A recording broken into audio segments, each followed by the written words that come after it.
अच्छा जी, मैंने Pond's lotion के बारे में वीडियो बनाई थी और वीडियो ये बहुत ज्यादा पसंद की गई है।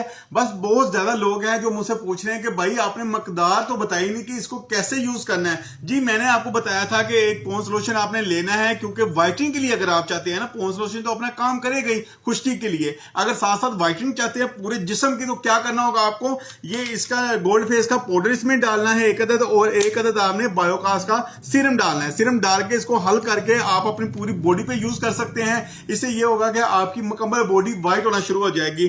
तो मुझसे पूछा जा रहा था कि मकदार कितनी डालनी चाहिए। देखिए सबसे छोटा जो लोशन आप लेते हैं ना, सबसे छोटे लोशन में आपने 1 अदद बायोकास का सीरम डालना है और 1 ही आपने पाउडर डालना है। अगर इससे बड़ा साइज लेंगे तो उसी हिसाब से ये 2 डालेंगे और बायोकास का सीरम जो है ना 1 डलेगा। ठीक हो गया। पाउडर की मकदार आपने ज्यादा करनी है, और उसके बाद अगर इससे बड़ा साइज करेंगे तो फिर ये 2 डालेंगे और 3 पाउडर डालेंगे। ठीक हो गया। लोशन आप